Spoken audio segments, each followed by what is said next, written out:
ആധുനിക ലോകത്തെ എല്ലാ മനുഷ്യരെയും ഒരുപോലെ അത്ഭുതപ്പെടുത്തുന്ന നിർമ്മിതികളാണ് ഈജിപ്തിലെ പിരമിഡുകൾ എന്ന് പറയുന്ന. മനുഷ്യനുണ്ടാക്കിയതിൽ വെച്ച് ഏറ്റവും അത്ഭുതകരമായിട്ടുള്ള രൂപങ്ങളാണ് പിരമിഡുകൾ എന്ന് പറയാം. അതിൽ ഏറ്റവും വലിയൊരു പിരമിഡാണ് the great pyramid of Giza. Cairo എന്ന് പറയുന്ന ഈജിപ്ഷ്യൻ പട്ടണത്തിനടുത്തായിട്ട് കാണപ്പെടുന്ന ഇത് സത്യത്തിൽ 4500 വർഷങ്ങൾക്ക് മുൻപ് നിർമ്മിച്ചതാണ് എന്ന് കണക്കാക്കുന്നുണ്ട്. 2025 മാർച്ച് 25 ഇറ്റലിയിലെ ചില ആളുകൾ, ചില ഗവേഷകരെന്ന് അവകാശപ്പെടുന്നവർ ഒരു പത്രസമ്മേളനം നടത്തുകയും അവർ ഈജിപ്തിലെ പിരമിഡിനടിയിൽ വളരെ വലിയ സ്ട്രക്ചറുകളുണ്ട് എന്ന് അവകാശപ്പെടുകയും ചെയ്തു എന്നുള്ളതാണ്. പിരമിഡുകളെക്കുറിച്ചുള്ള എന്ത് അത്ഭുതകരമായിട്ടുള്ള കാര്യം കേട്ടാലും ആളുകൾക്ക് വളരെയധികം ഇൻട്രസ്റ്റ് ഉണ്ടാവാനുള്ള കാരണവും ഇതെങ്ങനെ വർഷങ്ങൾക്ക് മുമ്പ് മനുഷ്യൻ നിർമ്മിച്ചു എന്ന ചോദ്യത്തിൻ്റെ അടിസ്ഥാനത്തിലാണ്. പിരമിഡുകളെല്ലാം തന്നെ നിർമ്മിച്ചിരിക്കുന്നത് അക്കാലത്തെ അവിടെ ഉണ്ടായിരുന്ന രാജാക്കന്മാരായിട്ടുള്ള ഫറോവന്മാരുടെ ശവസംസ്കാരത്തിൻ്റെ ഭാഗമായിട്ട് ശവക്കല്ലറകളായിട്ടാണ് എന്ന് പല പഠനങ്ങളും സൂചിപ്പിക്കുന്നുണ്ട്. 146 മീറ്റർ ഉയരവും ഏകദേശം 23 ലക്ഷം ചുണ്ണാമ്പുകല്ല് അല്ലെങ്കിൽ ലൈം സ്റ്റോണുകൾ അടുക്കി വെച്ചുമാണ് നമ്മൾ ഇന്ന് കാണുന്ന രീതിയിലേക്കുള്ള ഒരു പിരമിഡിൻ്റെ രൂപം അന്ന് ഉണ്ടാക്കിയിരുന്നത്. ഒരു സാധാരണ ചുണ്ണാമ്പ് കല്ലിന് തന്നെ 1000കണക്കിന് കിലോഗ്രാം ഭാരമുണ്ട് എന്ന് പറയുമ്പോൾ ലക്ഷക്കണക്കിന് കല്ലുകൾ ഇതുപോലെ അടുക്കി വയ്ക്കാൻ ഈജിപ്റ്റ് പോലെ ഒരു വരണ്ട പ്രദേശത്തുള്ള ആളുകൾക്ക് എങ്ങനെ സാധിച്ചു? അത്രത്തോളം പ്രിമിറ്റീവായിട്ടുള്ള ടൂളുകൾ അവർക്കുണ്ടായിരുന്നോ? ഇതിങ്ങനെ അടുക്കി വയ്ക്കാൻ സാധാരണ മനുഷ്യരുടെ എഫർട്ട് മാത്രം പോരാ എന്നുള്ള ചിന്തകളൊക്കെയാണ് ആക്ച്വലി പിരമിഡുകളുടെ പിന്നിലെ നിഗൂഢത എന്നുള്ള രീതിയിൽ സോഷ്യൽ മീഡിയയിൽ വളരെയധികം പ്രചാരം ലഭിച്ചിരിക്കുന്നത്. അതിൻ്റെ കൂട്ടത്തിൽ തന്നെ പിരമിഡുകളുടെ അടിയിൽ വലിയ സ്ട്രക്ചറുകളുണ്ട് എന്ന വാർത്ത വരുമ്പോൾ നമ്മൾ ഈ കാണുന്നതൊന്നും അല്ല എന്നും അതിനേക്കാൾ ആഴത്തിൽ മറ്റെന്തൊക്കെയോ ഉണ്ട് എന്നുള്ളൊരു തോന്നൽ ആളുകൾക്ക് സ്വാഭാവികമായിട്ടും ഉണ്ടാകും. എന്നാൽ ഞാൻ നിങ്ങളോടൊരു കാര്യം വ്യക്തമായി പറയാൻ ആഗ്രഹിക്കുന്നു. അതെ, ഈജിപ്തിലെ പിരമിഡുകളുടെ അകത്ത് പലതരത്തിലുള്ള അറകളുണ്ട്, സീക്രട്ട് പാസേജുകളും ചേംബറുകളും ഒക്കെ ഉണ്ട്. ഇത് കൃത്യമായ ശാസ്ത്രീയ പരിശോധനയിൽ ലോകം മുഴുവൻ അംഗീകരിക്കത്തക്ക രീതിയിൽ പല ഗവേഷകരും പരീക്ഷണങ്ങളും നിരീക്ഷണങ്ങളും നടത്തി കണ്ടെത്തിയതാണ്. ഗിസയിലെ പിരമിഡ് കുറേ ചുണ്ണാമ്പുകല്ല് അല്ലെങ്കിൽ ലൈം സ്റ്റോൺ അടുക്കി വെച്ച് നിർമ്മിച്ചത് മാത്രമല്ല, അതിൻ്റെ ഉള്ളിൽ പല പാസേജുകളും ചേംബറുകളും ഗ്യാലറികളും ഒക്കെ തന്നെ സൃഷ്ടിക്കാനുള്ള ശ്രമം നടന്നിട്ടുണ്ട്. അതിലൊന്ന് സ്ഫിങ്സ് എന്ന് പറയുന്ന ആ പ്രതിമയുടെ അടുത്തേക്ക് പോകുന്ന രീതിയിൽ കാർവ് ചെയ്ത് വെച്ചതായിട്ട് എക്സ്കവേഷനിലൂടെയും മറ്റും കണ്ടെത്തിയിട്ടുമുണ്ട്. എന്നാൽ പുതിയ ക്ലെയിമിൻ്റെ പ്രശ്നം അതല്ല. ഈ ഒസിരിസ് ഷാഫ്റ്റ് എന്ന് പറയുന്ന ആൾറെഡി എക്സിസ്റ്റ് ചെയ്യുന്ന മൾട്ടി ലെവലായിട്ടുള്ള ചേംബറുകൾ പിരമിഡിൻ്റെ ഉള്ളിലുണ്ട് എന്നതിനേക്കാൾ ഉപരി 8 തൂണുകൾ ഗിസയിലെ പിരമിഡിനെ താങ്ങി നിർത്തുന്നുണ്ട് എന്നും ഈ തൂണുകൾക്ക് ഏകദേശം 600 മീറ്ററിലധികം ആഴത്തിൽ പോയതിന് ശേഷം ഒരു ജ്യോമിതീയ രൂപത്തിൽ, പ്രത്യേകിച്ച് സ്ക്വയർ ഷേപ്പിലുള്ള ഒരു അറയിലേക്ക് ഇത് ചെന്ന് നിൽക്കുന്നു. ആ അറയുടെ ഓരോ സൈഡിനും 80 മീറ്ററോളം വലിപ്പമുണ്ട് എന്ന് പറയുന്ന ക്ലെയിമാണ് ഇറ്റാലിയൻ ഗവേഷകർ കഴിഞ്ഞ ആഴ്ചകളിലായിട്ട് പുറത്ത് വിട്ടിരിക്കുന്നത്. ഇത്തരത്തിൽ 8ഓളം തൂണുകൾ താങ്ങി നിർത്തുന്ന വലിയൊരു നിർമ്മിതിയാണോ പിരമിഡ് എന്നുള്ള ചോദ്യം എല്ലാവരിലും കൗതുകമുണർത്തുന്നതാണ്. എന്നാൽ ഇതിൻ്റെ പിന്നിൽ വെറുതെയുള്ള ക്ലെയിമുകൾ മാത്രമല്ല, വിശ്വസനീയമാണ് എന്ന് തോന്നാവുന്ന രീതിയിൽ സിന്തറ്റിക് അപ്പർച്ചർ റഡാർ ഡോപ്ലർ ടൊമോഗ്രഫി എന്ന് പറയുന്ന ഒരു ശാസ്ത്രീയ മാർഗത്തിലൂടെയാണ് ഇത് കണ്ടെത്തിയത് എന്നുകൂടി അവകാശപ്പെട്ടപ്പോൾ സത്യത്തിൽ എല്ലാവരും അമ്പരന്നു എന്ന് തന്നെ പറയാം. ഈ 8 പില്ലാറുകൾക്കും സ്പൈറൽ ഗോവണി രൂപത്തിൽ താഴേക്ക് പോകാനുള്ള സ്റ്റെപ്പുകൾ പോലെയുള്ള രൂപമുണ്ട് എന്ന് പറയുമ്പോൾ സത്യത്തിൽ പിരമിഡുകളുടെ അടിയിൽ നഷ്ടപ്പെട്ടു പോയ ചേംബറുകളോ അല്ലെങ്കിൽ രഹസ്യപരമായിട്ട് വെച്ചിരിക്കുന്ന എന്തെങ്കിലും അറകളൊക്കെ ഉണ്ട് എന്നുള്ള ചിന്താഗതി ഉണ്ടാകാനും ആളുകൾ അതിനെക്കുറിച്ച് കൂടുതൽ അന്വേഷിക്കാനുമുള്ള സാധ്യത വളരെ കൂടുതലാണ് എന്ന് മനസ്സിലാക്കാം. ഇതിനെക്കുറിച്ച് ഇനിയും ഒരുപാട് കാര്യങ്ങൾ അന്വേഷിക്കാനും ഇത് വെരിഫൈ ചെയ്യാനുമുണ്ട് എന്ന കാര്യം നിലനിൽക്കുമ്പോൾ തന്നെ ഇത്തരത്തിലുള്ളൊരു ക്ലെയിം ഉണ്ടാകുമ്പോൾ ഇതിനെ ശാസ്ത്രീയമായ രീതിയിൽ എങ്ങനെ അനലൈസ് ചെയ്യണം എന്നുള്ളതാണ് ഞാൻ ഉദ്ദേശിക്കുന്നത്. ഗിസ പിരമിഡ് പോലെയുള്ള വലിയ പിരമിഡുകളുടെ അടിയിൽ മാസീവായിട്ടുള്ള അണ്ടർഗ്രൗണ്ട് സ്ട്രക്ചർ ഉണ്ട് എന്ന് പറയുമ്പോൾ അത് ഇതുവരെ പഠിച്ചവർക്ക് ആർക്കും കിട്ടാത്തത് എന്തുകൊണ്ടാണ്? സോ പ്രസ് കോൺഫറൻസിൻ്റെ പ്രസൻറ്റേഷനിൽ അവർ കാണിച്ചത് പ്രധാനമായിട്ടും 3 ഡയമെൻഷണൽ ഇമേജുകളാണ്. ആ ഇമേജുകൾ കാണുന്ന സമയത്ത് പ്രധാനമായിട്ടും മനസ്സിലാവുക അത് പലതരത്തിലുള്ള റഡാർ സംവിധാനങ്ങളും ഇമേജിനറികളും ഉപയോഗിച്ചുകൊണ്ടെടുത്ത synthetic aperture radar Doppler tomography എന്ന് പറയുന്ന ഒരു മാർഗത്തിലൂടെ ഉണ്ടാക്കിയെടുത്തതാണ്. ഗവേഷകരുടെ അഭിപ്രായത്തിൽ അവർ ചെയ്ത സ്കാനുകളുടെ ഒരു ഏകദേശ രൂപം വെച്ച് അനലൈസ് ചെയ്യുകയാണെങ്കിൽ ഈ സ്കാനുകളിൽ നിന്നും ചില പ്രത്യേക രൂപങ്ങൾ ഉണ്ടാക്കിയെടുക്കാൻ കഴിയുമെന്നും ഈ പ്രത്യേക രൂപങ്ങൾ AI സാങ്കേതിക വിദ്യ ഉപയോഗിച്ചുകൊണ്ടാണ് അവർ ഡിഡക്റ്റ് ചെയ്തത് എന്നുമാണ് അവകാശപ്പെടുന്നത്. അപ്പോൾ ഇത്തരത്തിലുള്ളൊരു ക്ലെയിം വരുന്ന സമയത്ത് നമ്മൾ പ്രധാനമായിട്ടും അന്വേഷിക്കേണ്ട ഒരു കാര്യം, അവർ ഉപയോഗിച്ചിരിക്കുന്ന മാർഗം ഇത്തരത്തിലുള്ള കണ്ടെത്തലിന് വേണ്ടി ശാസ്ത്രീയമായിട്ട് നിർമ്മിക്കപ്പെട്ടതാണോ? പണ്ടുള്ള ഗവേഷകർ ഉപയോഗിച്ചിരുന്ന അതേ മാർഗമാണോ? ഗവേഷകർക്ക് ഇത് റീചെക്ക് ചെയ്യാനുള്ള സാധ്യതയുണ്ടോ? ഇവർ ഈ പറയുന്ന 3D ഇമേജ് ഉപയോഗിച്ചുകൊണ്ട് ഇവർ ക്ലെയിം ചെയ്യുന്ന രീതിയിലുള്ള രൂപങ്ങളെ ഡിറ്റക്റ്റ് ചെയ്യാൻ ഗവേഷകർക്ക് സാധിക്കുമോ? അതോ ഇത് വെറുതെ വാർത്തയായി മാറിയതിനു ശേഷം സെൻസേഷൻ ഉണ്ടാക്കാൻ വേണ്ടി അവർ നിർമ്മിച്ചതാണോ? തുടങ്ങിയ ചോദ്യങ്ങളിലേക്കാണ് പ്രധാനമായിട്ടും ഇത് വിരൽ ചൂണ്ടുക. SAR അഥവാ സിന്തറ്റിക് അപ്പർച്ചർ റഡാർ എന്ന് പറയുന്നത് വളരെ ഡീറ്റെയിൽഡ് ആയിട്ടുള്ള ഇമേജുകൾ എടുക്കുന്നതിന് വേണ്ടി പ്ലെയിനുകളുടെയോ സാറ്റലൈറ്റുകളുടെയോ സഹായത്തോടു കൂടി ചെയ്യുന്ന ഒരു പ്രോസസ്സാണ്. അപ്പോൾ ഇത്തരത്തിൽ പറക്കുന്ന പ്ലെയിനുകളുടെയോ സാറ്റലൈറ്റുകളുടെയോ ടെക്നോളജി ഉപയോഗിച്ചുകൊണ്ട് അവയിൽ നിന്നും റേഡിയോ സിഗ്നലുകൾ ഭൂമിയിലേക്ക് അയക്കുകയും ഇങ്ങനെ ചലിക്കുന്ന വസ്തുക്കളിൽ നിന്നുകൊണ്ട് പല ആംഗിളിൽ നിന്ന് റിഫ്ലക്റ്റ് ചെയ്തു വരുന്ന സിഗ്നലുകൾ സ്വീകരിച്ചതിന് ശേഷം അവ എങ്ങനെയിരിക്കും എന്ന് മനസ്സിലാക്കുകയും ചെയ്യുന്നവയാണ് അപ്പർച്ചർ റഡാറുകൾ എന്ന് പറയുന്നത്. പ്രധാനമായിട്ടും മഴമേഘങ്ങൾ മൂടിയ ആകാശത്തും മണ്ണും മരങ്ങളും നിറഞ്ഞ സ്ഥലങ്ങളിലുമൊക്കെ തന്നെ ഭൂമിക്കടിയിൽ എന്താണ് എന്ന് തിരിച്ചറിയാൻ പലപ്പോഴും അപ്പർച്ചർ റഡാറുകൾ, പ്രത്യേകിച്ച് സിന്തറ്റിക് അപ്പർച്ചർ റഡാറുകൾ സഹായിക്കാറുണ്ട്. അപ്പോൾ ഏതെങ്കിലും ഒരു പ്രത്യേക വേവ് ലെങ്തിലുള്ള സിഗ്നലിനെ താഴേക്ക് അയക്കുകയും അത് തട്ടി തിരിച്ചു വരുമ്പോൾ അത് ഏതിലാണോ തട്ടിയത് അതിൻ്റെ സ്വഭാവം, അതിൻ്റെ പെനിട്രേറ്റിംഗ് പവർ തുടങ്ങിയ കാര്യങ്ങൾ പഠിച്ചതിന് ശേഷം അതിനെക്കുറിച്ചുള്ളൊരു 3D മാപ്പ് ഉണ്ടാക്കിയെടുക്കാനാണ് സാധാരണ സിന്തറ്റിക് അപ്പർച്ചർ റഡാറുകൾ സഹായിക്കുക. ഏകദേശം കുറച്ച് നാളുകൾക്ക് മുമ്പ് ആമസോൺ വനാന്തരങ്ങൾക്കുള്ളിൽ മനുഷ്യൻ ഇതുവരെ കണ്ടെത്തിയിട്ടില്ലാത്ത ചില സെറ്റിൽമെൻറ്റുകളുടെ അവശേഷിപ്പുകളുണ്ട് എന്ന് കണ്ടെത്താൻ സഹായിച്ചത് സാറ്റലൈറ്റ് അപ്പർച്ചർ റഡാറുകളുടെ സഹായത്തോടു കൂടിയാണ്. ചിലപ്പോൾ ഈ ഇറ്റാലിയൻ ഗവേഷകർക്ക് ഇറ്റലി പ്രധാനമായിട്ട് ഉപയോഗിക്കുന്ന ചില സാറ്റലൈറ്റുകളുടെ സിന്തറ്റിക് അപ്പർച്ചർ റഡാർ സംവിധാനം ഉപയോഗിച്ചുകൊണ്ട് ഈ പറയുന്ന 3D ഇമേജുകൾ എടുക്കാനുള്ള സൗകര്യം ഉണ്ടായിട്ടുണ്ടാകാം. ഇനി ഈ ഉപകരണത്തിൻ്റെ സെക്കൻഡ് പാർട്ട്, അതായത് ഡോപ്ലർ ടോമോഗ്രഫി.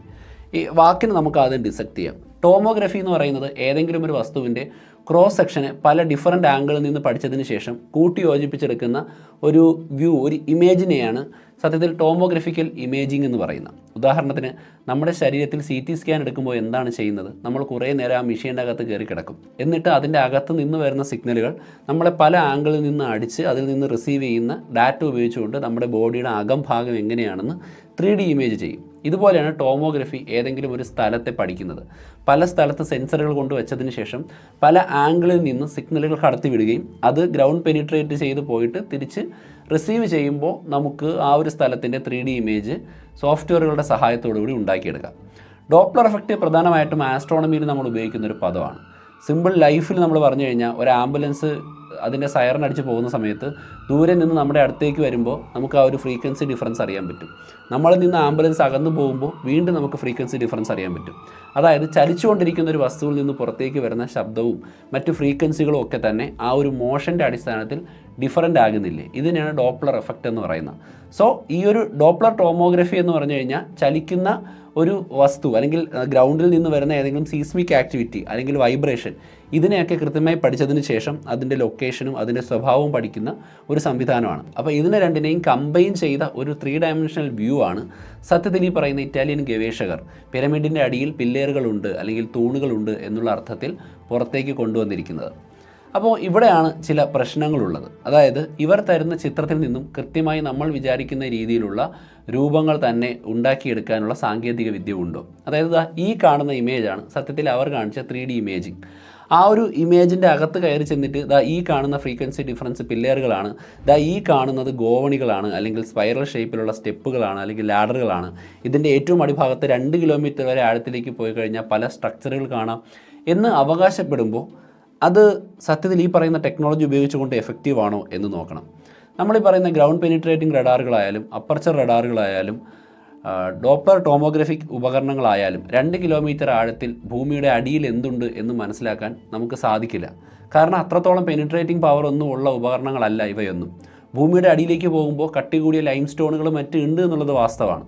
എന്നാലും അത് 1/2 കിലോമീറ്ററോ 2 കിലോമീറ്ററോ ഒന്നും കടന്നു പോയതിന് ശേഷം തിരിച്ചു വന്ന് നമുക്ക് കൃത്യമായ ഭൂമിക്കടിയിലുള്ള വ്യൂ തരാൻ ശേഷിയുള്ളവയല്ല. അതുകൊണ്ട് തന്നെ ഇവർ ഈ ഉപയോഗിച്ചിരിക്കുന്ന സാധനങ്ങൾ ഉപയോഗിച്ചുകൊണ്ട് നമുക്കൊരിക്കലും അതിൻ്റെ അടിയിൽ എന്താണ് ഉള്ളതെന്ന് പറയാൻ കഴിയില്ല. ഇപ്പോൾ നമ്മൾ ഗിസയുടെ പിരമിഡിൻ്റെ അടുത്ത് പോയി ഉപകരണങ്ങൾ വെച്ച് പരിശോധിച്ചാലും ഈ ബാക്ക്ഗ്രൗണ്ട് നോയ്സ് എന്ന് പറയുന്നൊരു സാധനമുണ്ട്. ബാക്ക്ഗ്രൗണ്ട് നോയ്സ് എന്ന് പറഞ്ഞാൽ തൊട്ടപ്പുറത്ത് കൂടി ഒരു ലോറി പോയാൽ പോലും ആ ലോറിയുടെ വൈബ്രേഷനുകൾ മണ്ണിൽ അറിയാൻ സാധിക്കും. അതിന് ചിലപ്പോൾ ഫോൾസ് ആയിട്ടുള്ള സിഗ്നലുകളായിട്ട് എടുത്തിട്ട് ഇതിനകത്തു നിന്നുള്ള സ്ട്രക്ചറുകൾ വൈബ്രേറ്റ് ചെയ്യുന്നതാണ് എന്ന് പറയുന്നതിൽ എന്ത് അടിസ്ഥാനമാണുള്ളത് എന്നതാണ് ഒരു ചോദ്യം. മാത്രമല്ല നമ്മൾ AI ടൂളുകൾ ഉപയോഗിച്ചുകൊണ്ട് കമ്പൈൻ ചെയ്യുന്നു എന്ന് പറയുമ്പോഴോ അല്ലെങ്കിൽ സീസ്മിക് ആക്ടിവിറ്റികളുടെ ഒരു പ്രത്യേകത ഉപയോഗിച്ചുകൊണ്ട് നമ്മൾ ഈ സിഗ്നലുകൾ എടുത്ത് AIക്ക് കൊടുക്കുന്നു എന്ന് പറയുമ്പോഴോ നമ്മൾ AI ടൂളുകളെ എങ്ങനെ ട്രെയിൻ ചെയ്തിരിക്കുന്നു എന്നതിൻ്റെ അടിസ്ഥാനത്തിലായിരിക്കാം അവർ പല സിഗ്നലുകളെയും തൂണുകളായിട്ടും ചേമ്പറുകളായിട്ടും ഒക്കെ തന്നെ മനസ്സിലാക്കിയെടുക്കുക.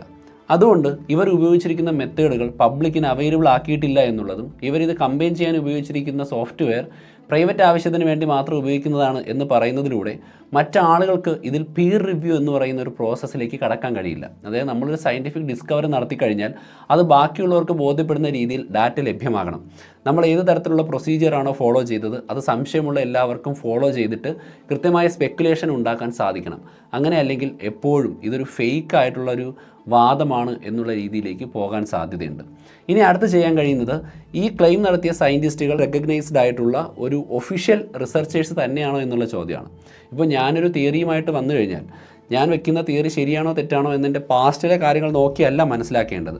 പക്ഷേ നമുക്കൊരു ട്രെൻഡ് ഉണ്ടാവും. അതായത് ചില ആളുകൾ ചില കാര്യങ്ങൾ തെറ്റിദ്ധരിപ്പിക്കുന്നതിന് വേണ്ടി മാത്രം റിസർച്ച് ചെയ്യാറുണ്ട്. അപ്പോൾ ഒരു വ്യക്തി അങ്ങനെയുള്ള ആളാണോ എന്ന് നമുക്ക് അവരുടെ പാസ്റ്റിലുള്ള കാര്യങ്ങൾ നോക്കിയാൽ മനസ്സിലാവും. അപ്പോൾ 2022 ഈ ഒരു അവകാശവാദം നടത്തിയ ആളുകളിൽ 2 പേര് സിമിലർ ആയിട്ടുള്ള മറ്റൊരു അപ്രോച്ചിലൂടെ ഈ പറയുന്ന പിരമിഡുകളുടെ അടിയിൽ ഹിഡൻ ക്യാവിറ്റീസ് ഉണ്ട് എന്നുള്ള രീതിയിൽ അവകാശവാദം മുന്നോട്ട് വച്ചിരുന്നു.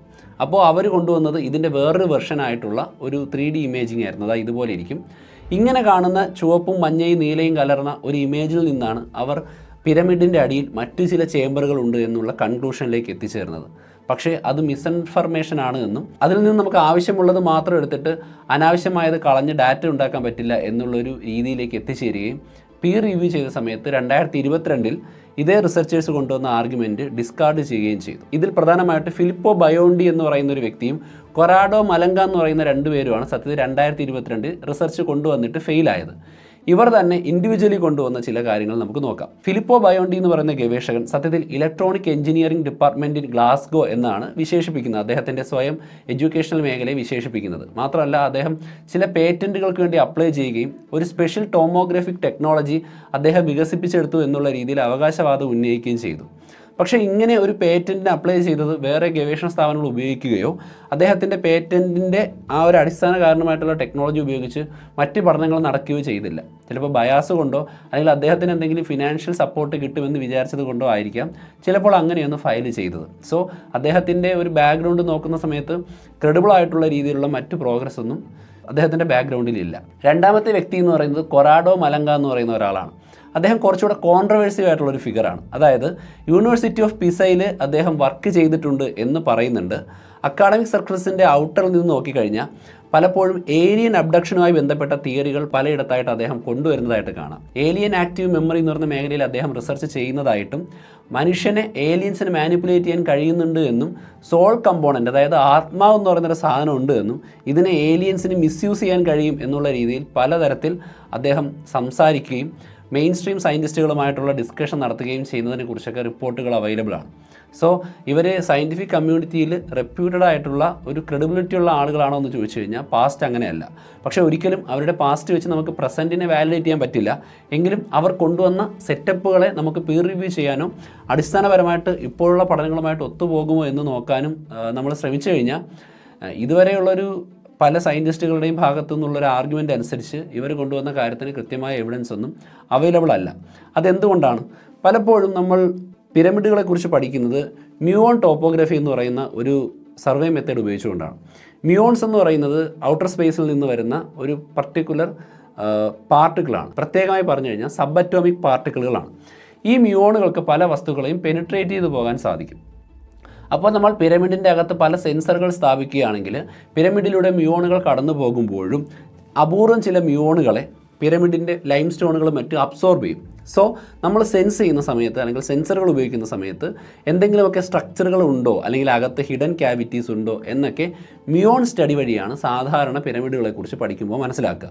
ഇതേ മ്യൂൺ സ്റ്റഡിയാണ് മുൻപ് നമ്മൾ ആളുകളെല്ലാം അംഗീകരിച്ച ശാസ്ത്രലോകം മുഴുവൻ അംഗീകരിച്ച പിരമിഡിൻ്റെ ഉള്ളിൽ ചേംബറുകൾ ഉണ്ട് എന്നുള്ള കണ്ടെത്തലിന് കാരണമായി മാറിയത്. അപ്പോൾ അത്തരം പഠനങ്ങളിലൊന്നും ഇതുവരെയും നമുക്ക് ഇത്തരത്തിലുള്ള ഒരു കോസ്മിക് റേ മ്യൂൺ ടോമോഗ്രഫി ഉപയോഗിച്ചുകൊണ്ട് ഒരു കൺക്ലൂഷനിൽ എത്താൻ കഴിഞ്ഞിട്ടില്ല. അതായത് ഈ പറയുന്ന പില്ലറുകളോ സ്ട്രക്ചറുകളോ ഒന്നും ശാസ്ത്രലോകം മുഴുവൻ അംഗീകരിച്ച കോസ്മിക് മ്യൂൺ ടോമോഗ്രഫി ഉപയോഗിച്ചുകൊണ്ട് നമുക്ക് ചെയ്യാൻ കഴിഞ്ഞിട്ടില്ല. 2 ഗ്രൗണ്ട് പെനിട്രേറ്റിംഗ് റഡാറുകളാണ്. പലതരത്തിൽ ഏകദേശം 100-ലധികം വർഷങ്ങളായി ലോകത്തുള്ള പല ഗവേഷകരും പിരമിഡുകളെക്കുറിച്ച് പഠിക്കുന്നുണ്ട്.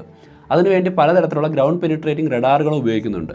ഈ റഡാർ സ്റ്റഡീസിലൊന്നും തന്നെ മറ്റു ചേമ്പറുകൾ, അതായത് പിരമിഡിനെ താങ്ങി നിർത്തുന്ന 8 തൂണുകളോ അതിൻ്റെ അടിയിലുള്ള സ്ട്രക്ചറുകളെയോ കുറിച്ചോ കൃത്യമായിട്ടുള്ള പഠനം ലഭ്യമായിട്ടില്ല എന്നുള്ളതാണ് ഇത്തരത്തിലുള്ള ഒരു ക്ലെയിമിന് വാലിഡിറ്റി ഇല്ല എന്നുള്ള രീതിയിൽ പറയാൻ കാരണം. അപ്പോൾ GPRകളും മ്യൂണുമാണ് ഇതിൽ ഏറ്റവും ഇമ്പോർട്ടൻ്റ് ആയിട്ട് നമ്മൾ മനസ്സിലാക്കി വെച്ചിരിക്കുന്നത്. അതുമാത്രമല്ല, നിലവിലുള്ള ഒരു സാങ്കേതികവിദ്യ ഉപയോഗിച്ചും 2 കിലോമീറ്റർ ആഴത്തിലുള്ള ഏതെങ്കിലും ഉപകരണത്തെയോ ഏതെങ്കിലും രൂപത്തെയോ ഏതെങ്കിലും ചേംബറിനെയോ തിരിച്ചറിയാനുള്ള സാങ്കേതികവിദ്യ നമ്മുടെ ആരുടെയും കയ്യിലില്ല. പ്രത്യേകിച്ച് സ്പേസിൽ നിന്ന് അങ്ങനെ ചെയ്തു കഴിഞ്ഞാൽ ഒട്ടും കിട്ടില്ല. പിന്നെ ഭൂമി കുലുക്കങ്ങളും മറ്റും ഉണ്ടാകുമ്പോൾ വരുന്ന വൈബ്രേഷൻസ് ഉപയോഗിച്ചുകൊണ്ട് പലപ്പോഴും നമുക്ക് അണ്ടർഗ്രൗണ്ടിൽ എന്ത് സംഭവിക്കുന്നു എന്ന് മനസ്സിലാക്കാം. അത് അത്യാവശ്യം ഡീപ്പായിട്ടുള്ള ചില മാറ്റങ്ങളെ ഡിറ്റക്ട് ചെയ്യാൻ നമ്മളെ സഹായിക്കുന്നതാണ്. എങ്കിലും ഈജിപ്തിലെ പിരമിഡുകളിൽ നിന്ന് വന്ന സീസ്മിക് സിഗ്നലുകളൊന്നും നമ്മൾ പഠിച്ചതിൻ്റെ അടിസ്ഥാനത്തിൽ അണ്ടർഗ്രൗണ്ട് ചേംബറുകൾ വലിയ തോതിൽ ഇത്രയും ആഴത്തിലുള്ളതായിട്ട് കിട്ടിയിട്ടില്ല എന്നുള്ളതാണ് വാസ്തവം. അതിൻ്റെ അർത്ഥം എന്താണ്? അതിൻ്റെ അർത്ഥം എന്ന് പറഞ്ഞാൽ ഈ പറയുന്ന കാര്യങ്ങൾക്ക് കൃത്യമായിട്ടുള്ള വാലിഡിറ്റി ഇല്ല എന്നുള്ളതാണ്. പീർ റിവ്യൂ ചെയ്തിട്ടില്ല, ഇവർ ചെയ്ത സോഫ്റ്റ്വെയറുകൾ അവൈലബിൾ അല്ല, ഇവർ ചെയ്ത മെത്തേഡുകളിലൂടെ മറ്റുള്ളവർ ചെയ്തു നോക്കിയിട്ടില്ല. ഇതിനേക്കാൾ സോഫിസ്റ്റിക്കേറ്റഡ് ആയിട്ടുള്ള മറ്റ് റഡാർ സംവിധാനങ്ങളിലൊന്നും ഇത്തരത്തിലുള്ള ഒരു രൂപം കണ്ടെത്തിയിട്ടില്ല.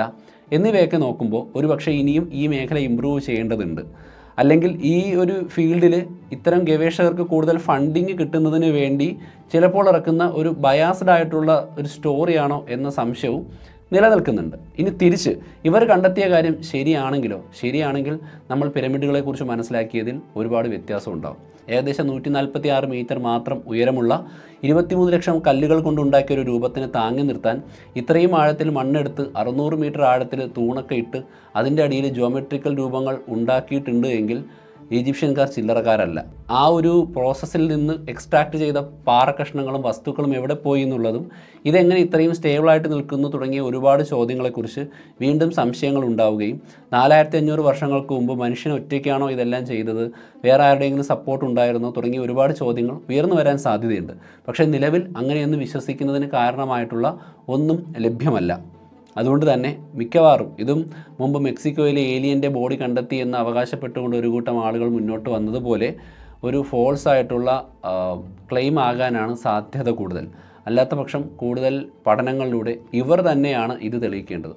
അത് തെളിയിക്കാനും ബാക്കിയുള്ളവർക്ക് റീക്രിയേറ്റ് ചെയ്യാനുമുള്ള മാർഗമുണ്ടാവുക എന്നുള്ളതാണ് സയൻറ്റിഫിക് മെത്തേഡ്. അതിലൂടെ കടന്നു പോകുന്നത് വരെ ഇത്തരം ക്ലെയിമുകൾ ഡൗട്ട്ഫുള്ളായിട്ട് മാത്രമേ തുടരൂ. സോ ഇതാണ് ഈ വിഷയത്തെക്കുറിച്ച് എനിക്ക് അന്വേഷിച്ചപ്പോൾ മനസ്സിലായ കാര്യം. നിങ്ങളുടെ അഭിപ്രായങ്ങൾ കമൻറ്റ് ചെയ്യുക. മറ്റൊരു എപ്പിസോഡിൽ നമുക്ക് വീണ്ടും കാണാം.